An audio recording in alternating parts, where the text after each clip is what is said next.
It's a real pleasure for me to be back at the Lifting the Lid Festival. Our organization, the Institute of the Good Death in Poland, we have been a partner of this festival since the very beginning. And it's amazing to see how this is developing and how a real community is growing around this event. So this year, I would like to present a project which is called RISE. RISE, a ritual design toolkit. So this is what it looks like. And I'll tell a bit before I open it and show what's inside. I'll tell a bit the story of how this has been created.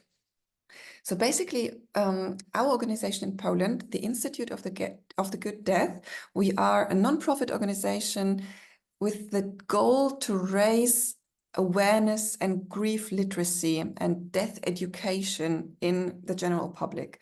So we organize trainings, workshops, panel discussions, death cafes, trying to loosen the taboo atmosphere around this. And we love to collaborate with partners in other countries. So one of our partner organizations in Germany is Memento Kulturtrauer in Berlin. They are a funeral home and also an educational institution.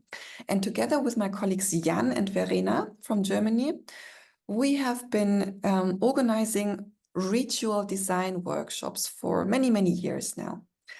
And during these workshops, we usually meet for 4 days with a group of participants, rather small groups, around 15, maximum 20 people.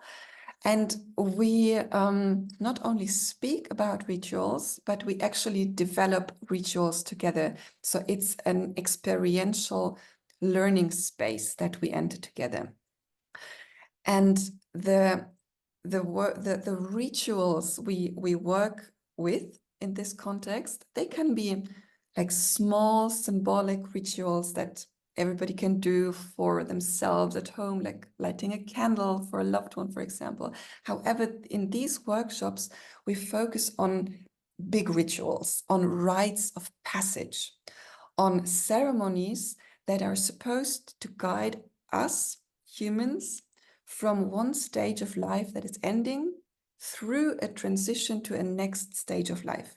And looking at us humans, looking at the history of humankind, this is what we have been doing in every culture and in every moment of history.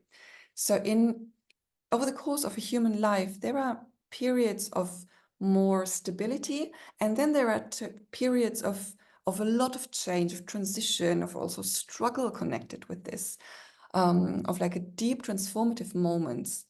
And in every culture, this has been supported by rituals. So when a new life comes into, when a new person or a new soul enters life, we welcome the newborns.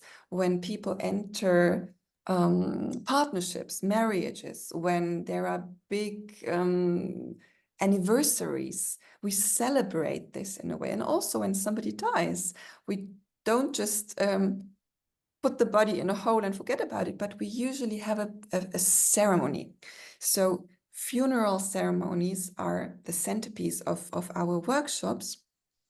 And what we've been, or what many people have been observing in the last decades, is that traditional rituals, for some people they still fit, and for other people they don't. So there's a lack of rituals that feel adequate. Many people are disappointed or even hurt by traditional forms where they don't feel seen, or they don't have the feeling that their values are represented. So sometimes the reaction is, okay, I don't like this, so no ritual. But then we stay with emptiness. So the question is not how to get rid of rituals, but how to understand traditional rituals, not with the goal to reenact them, not with the idea, okay, it has always been done like this, so it should always be like this, but to understand, like, why does this work? Like, what is the seed? what is the core value of this ritual, and how can we keep that, how can we develop that and do that in a way that fits us? So how can we adapt rituals to our contemporary needs? So that's the basic question behind ritual design. And before I go deeper into the subject, I would like to show you a short 1-minute video clip to give you an impression what our workshops look like. Because it's not like for 4 days, me or my colleagues are standing in front of a group and we talk blah, blah, blah, what they should do, but it's an experiential learning space with a very sensual approach. So I'll just show you a short video and then go deeper into the subject. So now you should see my screen, and here's the video.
So what you could see here is that over the course of 4 days, the participants, they get the task of developing, designing and organizing a symbolic ceremony for an imagined person. So we imagine, for example, a person called Tomek, and we write the whole life story of this person. And then the participants, they have to figure out, like, who is he? Who was he? What's important for him? What are the needs of the family members? What kind of, they have to ask themselves a lot of questions to create a ritual, a ceremony that fits to this particular person. So there is no fixed scheme or no fixed pattern. It's always from scratch for this particular person. And when we look at how rituals work, actually the knowledge that's the base of our workshops, it's on the one hand, it's from cultural anthropology. So it's based on, for example, the works of Arnold van Gennep and Victor Turner, who have studied how rituals work in different cultures. And they have, for example, described that there are 3 stages of rituals, like entering ritual space, then a transformative liminal space in which the ritual unfolds, and then a return to daily life. So using their analytical approach, what rituals look like, we take that as a blueprint. We say, okay, in all the world, all over the world, rituals have this structure. So if we want to create a new ritual, we could start from this kind of structure. So one of the basic concepts that we use in these workshops or with the RISE method is that we have to create ritual space. A certain container in which this transformative ceremony can take place. And we have to first invite people into ritual space where they can experience a ritual, a ceremony, and then when we have to safely guide them back into their daily life. And so that so ritual space, we define it also as a space in like physical space, but also in time, like a certain time frame where people come together as a community to hold together this container where something can be deeply experienced. And this experience we describe with the word resonance. So a ritual space is an experience where people can resonate with something deep inside them, with a part of themselves, of their own sensitivity, vulnerability, where they can resonate with each other as a community, as a group of people doing something together, and where they can resonate with whatever they just define as the bigger frame of our existence. So where they can connect with their spirituality, with their belief, with their life philosophy. So on the one hand, cultural anthropology is a base of our work, and on the other hand, grief psychology. So the question, why do we actually do funeral ceremonies? Of course, I do believe that it matters for the dead person, that it does have an influence on whatever happens to the soul of the person. However, our focus here is very much on the question, why are rituals important for those who stay? What is the impact of a funeral ceremony on the long-term grieving process? And to understand that, we first have to get some knowledge and some insight into grief. What is grief actually? What do we need in the grieving process? And two needs that are always there connected to funeral rites is the need to better grasp the reality of what has happened.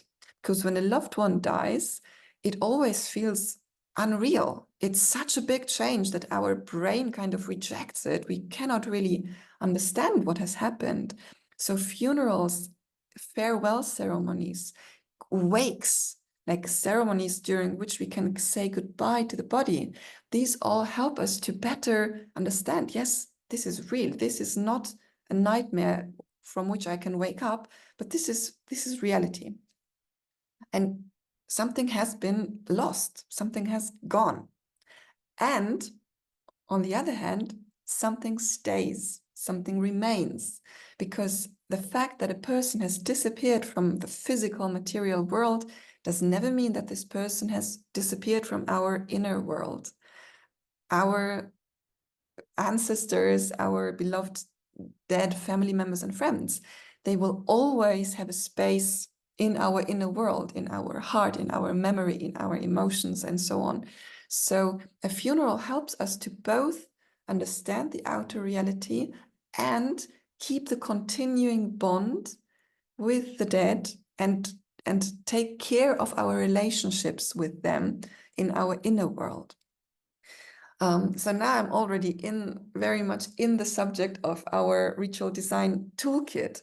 So during these years of working with the workshops, we have developed a certain practice or method or a tool that we use, and that has proven to be very easy to understand and very efficient. And we call it RISE. So now during the workshops, all the participants, they get this box. And it contains different interesting things, which I will show. And this box we just published this year in German, English, and now it's going to be published in Polish language as well, where people can just also acquire this box to, if they cannot participate in the workshops, but this is created in such a way that it helps you to just, with the help of this, you can develop rituals. Yeah? So this box, it contains like a small instruction how to work with it. And then it contains a big brochure with all the theory background. So it's like texts and working materials, how to understand what I'm talking about now, this whole background of anthropology and grief psychology. I will tell you more about this in a minute. Then inside there are story examples, like case studies. Yeah, so we describe a certain ritual that somebody has done, like a funeral ritual, a welcome ritual for a child, a birthday ritual, and then we analyze how the RISE method has been used to develop this ritual, because people use this method in very different contexts. During the workshops, we focus on funerals, but we get feedback from people who say, oh, I've been working with RISE to create the 70th birthday ceremony for my mom. Or with the help of RISE, I have created a personal ritual for myself when I ended chemotherapy, and I wanted to mark this as an important transition, like going back to defining myself as a healthy person. Or like the end of the year celebration at school. So people use this in very different contexts. But just to finish what's in the box, so there are some stickers. There is different working material like cards to work with, and then there is a notepad on which you can use to develop your own rituals. And on this block, you see maybe that there are some repetitive graphic symbols. And these symbols describe the 4 quadrants of ritual design. So our model, the RISE model, is based on a circle as a symbol of the holistic approach to rituals, maybe to life and death. So the circle, we divide it into 4 quadrants, and those quadrants we arrange in different ways to show different aspects of ritual design. So the first, now I'm having a little mess here with the material, but I'll try to find it in the right order. So the first aspect of ritual design, and we use this symbol, is the framework. So every ritual takes place in physical reality of time and space. So we have to define, where does it take place? At what time? Inside or outside? Where do people meet? Do they need chairs? Are there older people who might not be able to hear very well? Do we need a microphone? Yeah. So there's a lot of practical questions when we want to plan a ceremony. Another part of the RISE model is, now I have to find the next element, So this is the advantage actually of PowerPoint presentations, that you don't have to flip through pages. Let me just show it. Oh no, this is really more messy than I expected. The next, I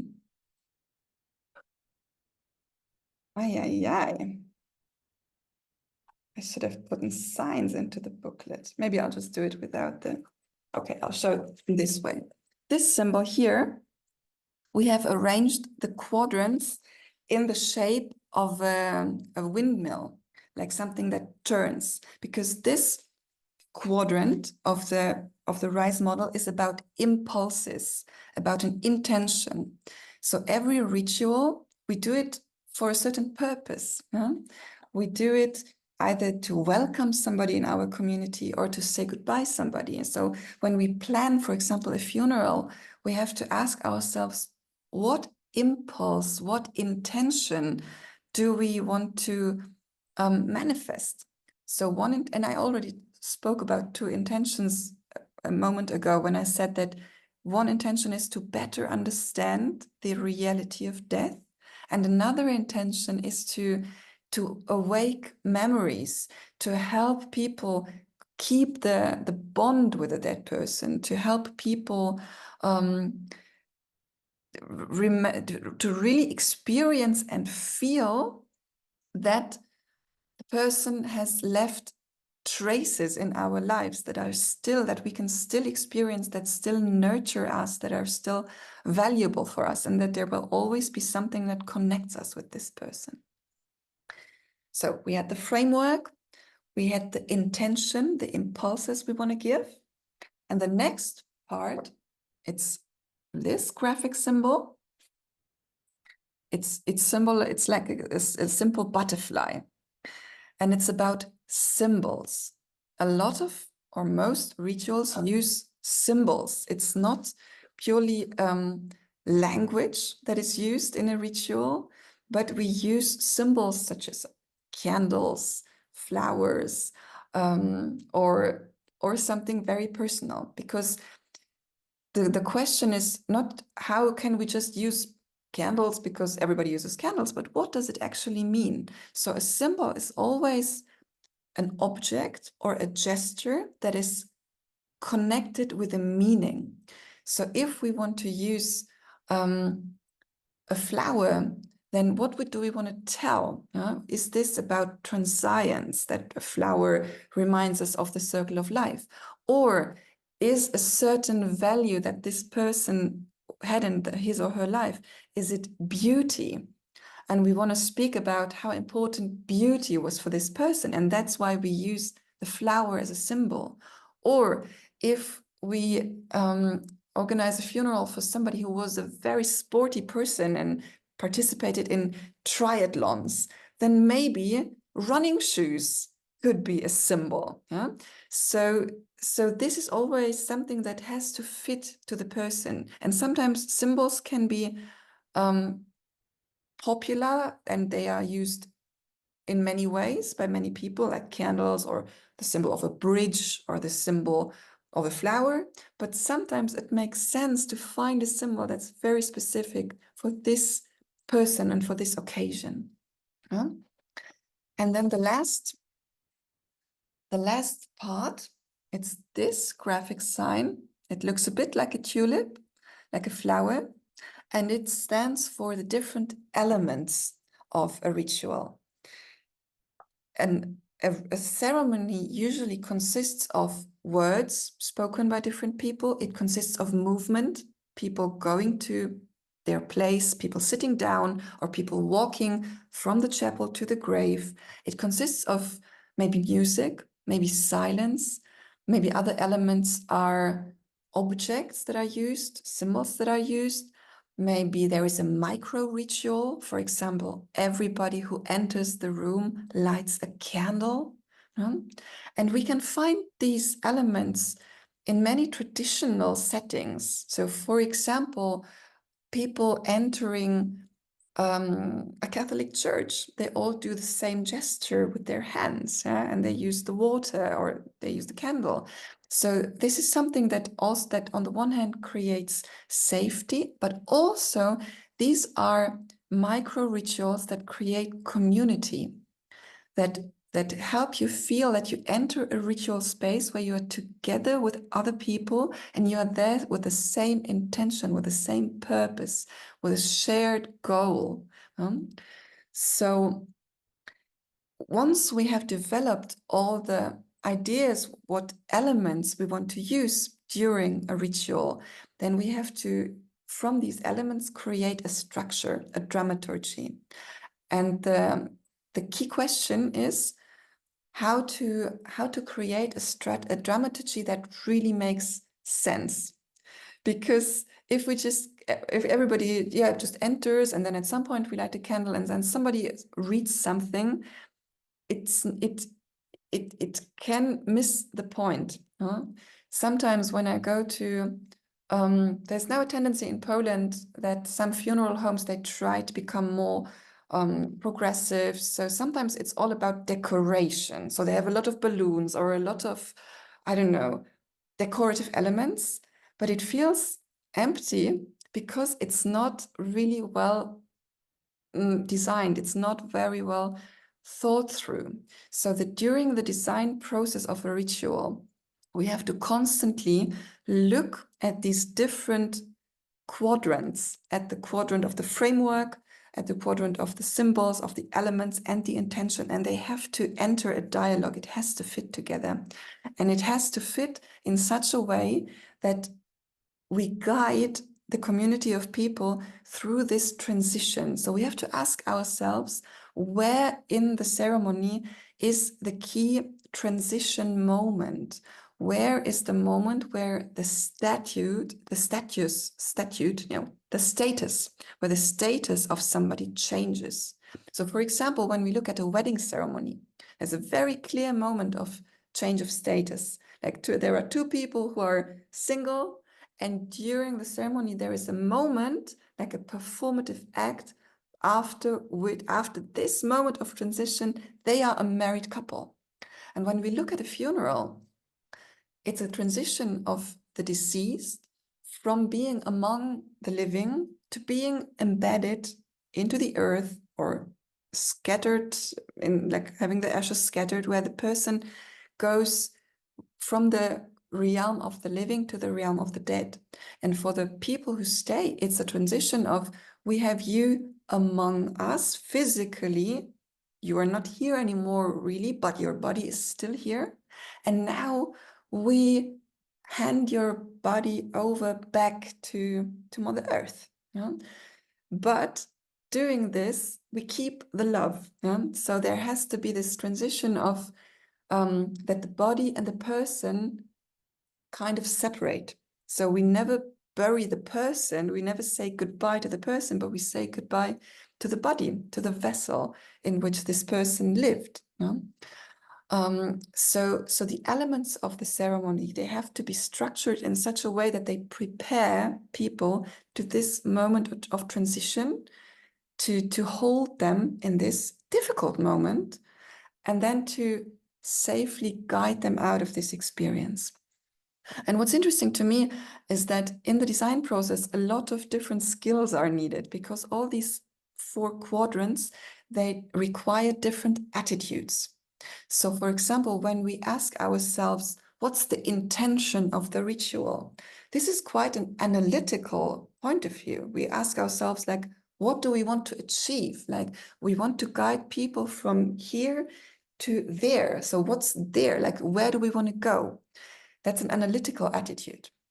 If we want to ask ourselves, what kind of symbols are helpful here? This is a very intuitive question. It's not a logical or a rational point of view, but it's something that we feel. It's an intuitive skill that's needed here. And intuition, it's something that can be learned and trained and developed the same way as analytical thinking.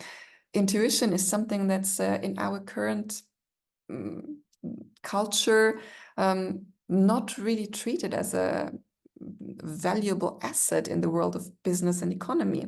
However, in the world of working with people, in supporting each other, and especially in creating rituals, it's one of the fundamental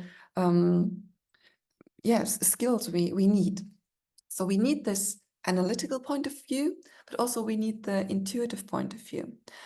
When it comes to finding the elements, what kind of music, what kind of words, what kind of setting, what kind of symbols, this is a very creative process. So here our imagination can go wild. We can come up with a lot of stuff and then condense it to find out what really matters. So analytical, intuitive, creative, and the 4th, a pragmatic point of view. Because when we look at the framework of a ritual, it has to be realistic. If we come up with an idea that it would be wonderful to, I don't know, to use the symbol of a whale, but I mean, it's not possible to get a whale to a funeral ceremony if you want like a real whale. Then you have to you ask ourselves, okay, maybe we show a picture of a whale, or maybe we have people draw a big whale together on a big sheet of paper. So when we come to the question, how do we want to implement our ideas, our symbols and elements, we have to ask ourselves, okay, what's realistic? How much time do we have? How much money do we have? What's the budget? If our main symbol is, for example, a rose, and then somebody says like, oh yeah, I want the whole chapel to be full of 5,000 roses, but we have a budget of a very limited budget, then we have to see, okay, what can we do within these possibilities? So when we work in the workshop room, maybe you've seen in the video, I can also show it once again, it's very short, that we work a lot on the floor. So we put these quadrants literally into the workshop room and we walk into different perspectives. So we take different positions in the room, we go into an analytical point of view. Then we go to the other side and we try to look at the question from a creative point of view. And we do this together as a group. So during the workshop, it's a lot of fun also. It's also very moving. It's very intense. Like whenever I come home after a 4-day workshop, first I'm on a total high because it was so amazing and inspiring. And then I have to sleep very long because it's very, very intense. It's the same when I design and guide and facilitate funeral ceremonies. It's very, very rewarding, but also very demanding. So one aspect that we always emphasize on is self-care. Like, how do we actually take care of ourselves in this work? Because we have to be in a really good shape when it comes to our bodies, our emotions, our mind, because only when we are stable, we can help to stabilize others in times of crisis and turmoil. So that's and yeah, that's basically our main job, to support people in grief. And we see that rituals, and especially funeral rituals, are one way to do that in this particular moment in the grieving journey. So there are a lot of different types of grief support, community support that are necessary and needed. And ritual design is one of the many, manifold ways how we as people can support each other in grief. Yeah, so maybe Alison, you can come back to me and yeah, I can answer some questions or I can give some more examples. Yeah, super. There have been quite a few questions, all of which very interesting. And the first, because you've just been talking about the process, is does it work best? I mean, you've chosen to do it over 4 days. Can you imagine doing it, breaking it up and doing it over weeks rather than 4 days? Um, Day a week? well, we can definitely do, we also do shorter formats. So we sometimes do a 1-day workshop. But it's of course condensed and you cannot go that deep. So the 4-day full workshop is for ritual celebrants. Yeah, so for people who after that workshop want to be able to start working as a ritual celebrant and do this also as a service for others. However, we also do workshops in other contexts, for example, at hospices or at hospitals or other medical institutions where the staff says, we are so focused on the physical aspect of taking care of our patients, and then when a patient dies, there is this emptiness, and it's difficult for the family, but also for us working here, and we want to kind of bring more warmth into end of life care.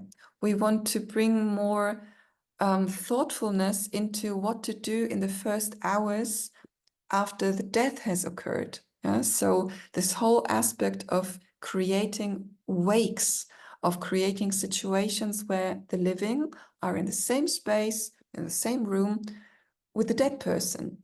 Because I've often experienced here in Poland, heard many stories that people, for example, got the information from the funeral home that they can come and see the person before the funeral.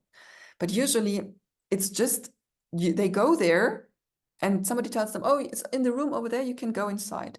And then people go inside and it's like, and they're like, and what do we do now? There's a dead body. We have never been in this situation. Shall we pray? What do we do now? Yeah? So there's a lack of tradition in this. The tradition has been kind of cut and it has not been replaced by anything.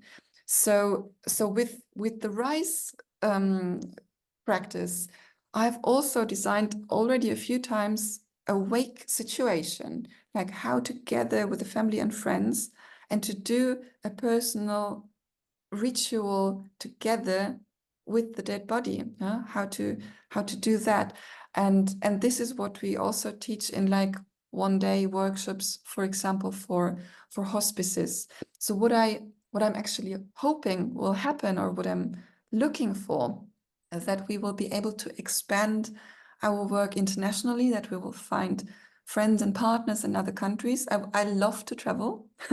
So if I have the chance, or my colleagues, together with my colleagues, if we could come to your country, to your city, to do workshops with RISE, that would be wonderful. But also the ritual design toolkit, it is available, and it will be available in more languages.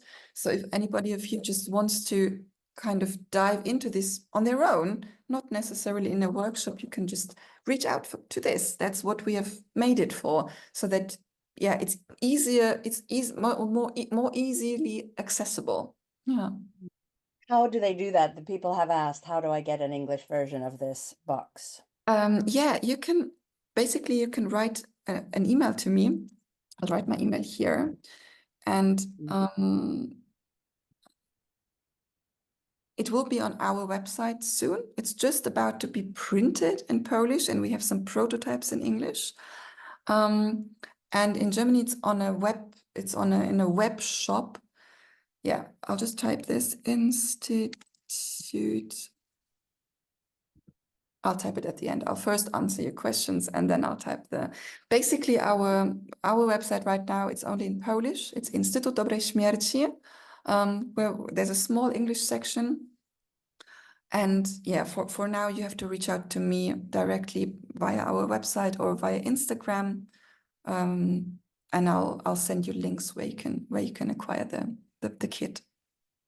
To clarify, and my understanding now is that generally you're doing these workshops for celebrants and or in hospices or hospital arrangements for people who want to support. You have not yet done them for just lay people who are interested in designing a ritual, a group of individuals. We do that. I mean, most people who come to our workshops, they have no previous experience. They say, oh, I could imagine that at some point in the future, I would like to do funerals. I'm not sure yet, but I want to look into this. And some people in the workshops, they see, oh, wait, I want to go in this direction.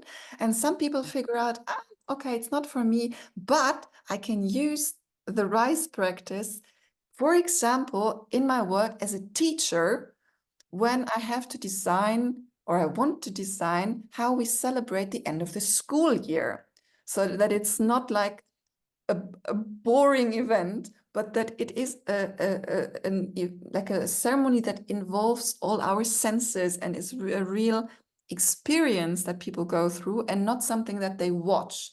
It's never about watching somebody on stage doing something and being an audience, but it's about participating and experiencing something together. Yeah.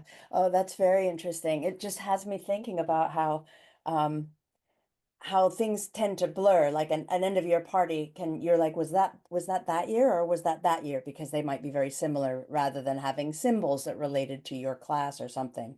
And in funerals, I'm thinking about my in-laws who are very elderly and very well and are going to a lot of funerals. And they have a stack of the funeral handouts, and they all look exactly the same. Mhm. They're all exactly the same size, and the format is exactly the same. It's being churned out. There's poetry inside, and of course the songs are different, whatever. But it's really making me think about that now. Mhm. So I think maybe Jane Kaju, who's in Estonian, working on Estonian death literacy. I think you may have come to her session or you heard about her. But anyway, she's asking, how do you find people to join these events? I tried a similar event called Let's Start from the End in Estonia, but I was really struggling to get people to join. And so she's working on encouraging the discussion of death Yeah. in Estonia. But maybe in Poland, people are farther along in wanting to talk about it, or how did you go about finding people? Yeah, that's a good question. I mean, we've been doing this work for about 4 years now in Poland, and I can definitely see an increase of interest. We have gained some momentum here. So, for example, this particular ritual design workshop, the first one year after the COVID start, so 2021, we had trouble getting a group of 12 people. We managed with a lot of like personal connections and invitation and so on. But then it took off because people tell each other, people like from each group, there's always a few who really start their career as professional celebrants.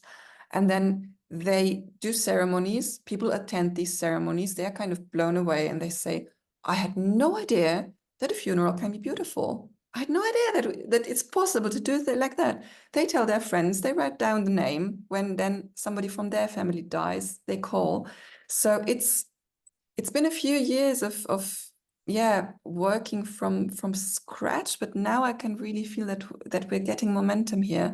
And right now, when we announce the new workshops, there's always more interested people than we have places. So right now we're at a point where the workshops are sold out very quickly.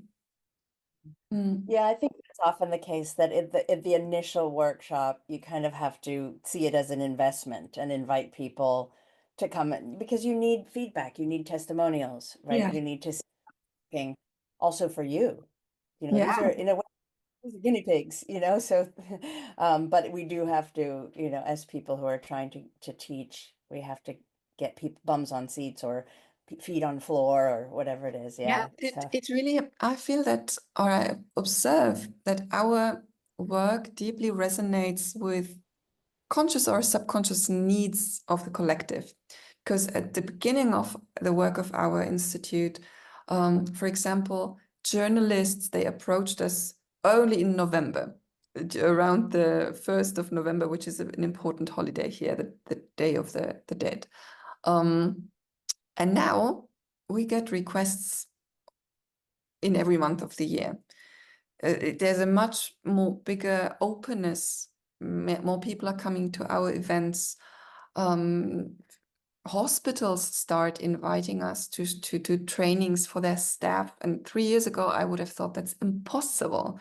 So I really observe that this constant, like in a calm way, being stubborn with the topic.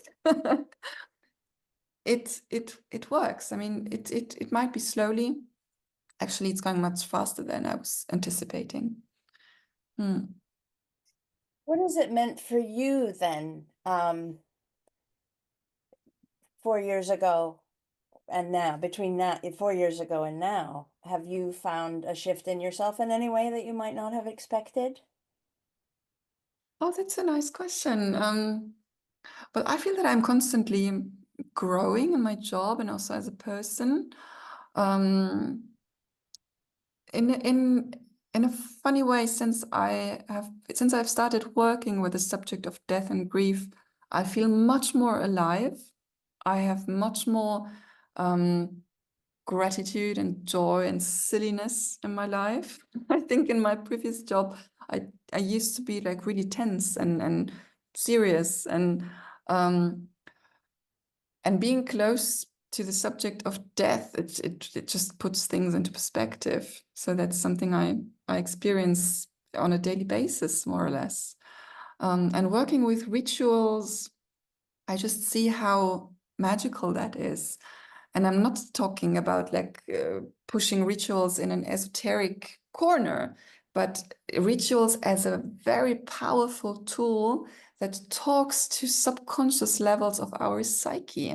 Because when I just talk about the person that I love and that has died, it is, of course, has an impact. But when I light a candle for that person, or if we gather as a group and remember this person together, it's so moving. What happens then?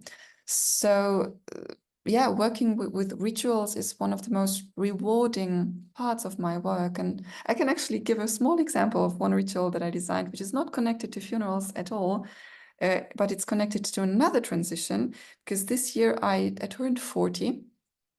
And with that birthday approaching, I felt that it's a thing for me. It means something, and I was wondering what to do, if I should just go away and be on my own. And then I was like, no, but I don't want to party. I'm not a party person. And like our rituals currently in the so-called Western civilization, people usually or often for their birthday just go and have alcohol together. Huh? I stopped drinking some years ago. So in the end, I was like, oh my God, I do rituals and ceremonies for people all the time. I didn't think of that. I need a ritual for my birthday. I need a ceremony. So together with my friends, we designed a ritual for my 40th birthday.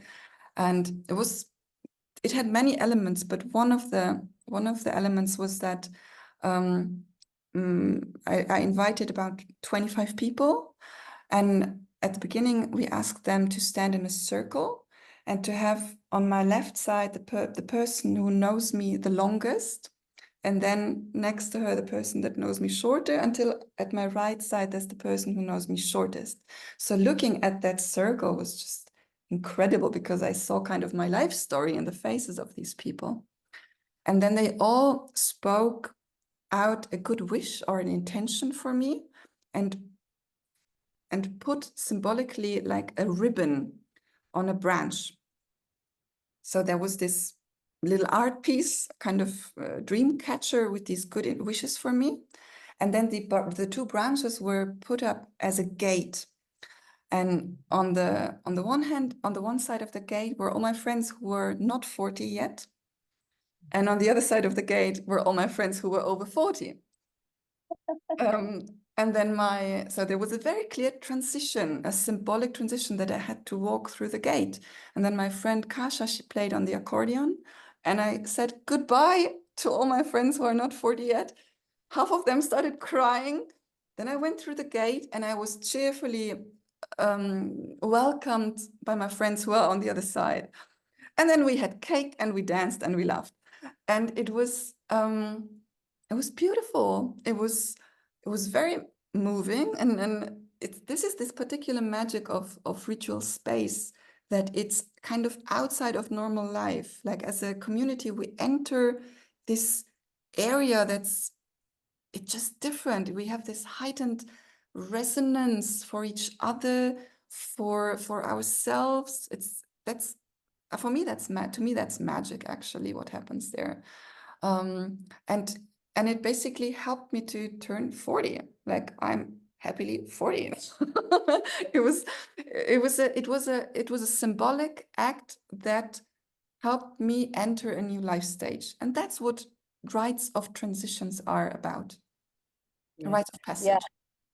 I got goosebumps while you were talking about that. And I think a lot of us experience that watching the film as well. You'll see when you get the comments, it's a lot about, oh, how lovely. I just wanted to be there immediately and to Mhm. around that and experience that. And that birthday party is a tremendous, even as you were earlier talking, my father-in-law is turning 90 soon. And I'm like, it's not true. We have to think about this carefully. It's not, most people, you get stuck at location, right? And Mhm. that's not, so people are very moved by that. Yeah. Um, do you think that people, or have you experienced that people who haven't had a ritual or been part of got the ritual right for themselves are lingering in a limbo, in a difficult space? Yeah, I've experienced that, and it's never too late. Yeah, you can, if for example the funeral of Yeah. somebody was not helpful for you. I actually do that regularly with people, especially in the field of pregnancy loss, where often women had no ritual. At least here in Poland, it's often treated like a purely medical event. And then there's this emptiness for years. And then sometimes I sit together with people who didn't have a ritual or had a ritual that was not supportive. And we say, okay, if it's not supportive, let's create a new one. Let's see what would be helpful and let's do this for you. And if it helps, great. If it doesn't help, it doesn't do harm. I mean, you cannot do anything bad with it. Um, but so far, I mean, I'm just purely amazed by what rituals actually do, what they bring into our lives. Yeah.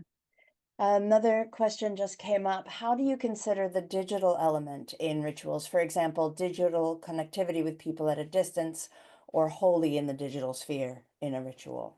Mhm. Um, yeah, of course, in digital space, we can also create rituals. There is the possibilities are more limited, but especially in times of the COVID lockdowns, there were examples of people who, for example, couldn't attend funerals together because there was a limit of participants. But then, for example, they came together on Zoom and shared memories. Or I can maybe share one example from my family, a little ritual that I tried to introduce for my uncle who died a few years ago. And every year on his birthday, different people in our family, we all cook his favorite recipe. And we have a WhatsApp group. And on that WhatsApp group, we share photos of the cooking process and of the finished meal. And sometimes it's more people, sometimes it's less people, but to me it's important. It's a way for me to keep the memory alive, to connect, to value, to kind of feel that the person is still present in the traces he or she has left in the world and in our lives. Yeah, so that's an example of a digital ritual.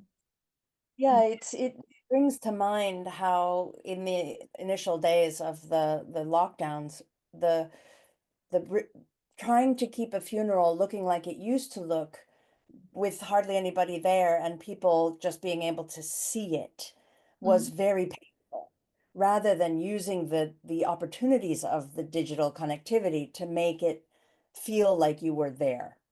Mm. Right.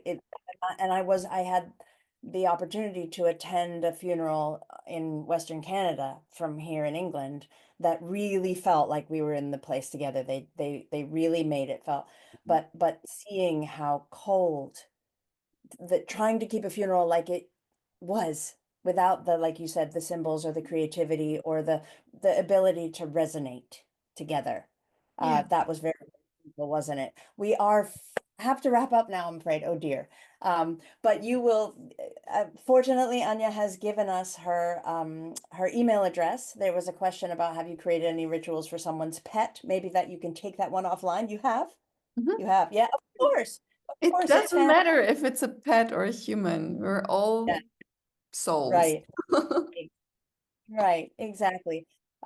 Which yeah, makes a lot of sense. So, as always, we want to remind you that this is a volunteer-run organization, and we are so proud to bring all these great people in front of you.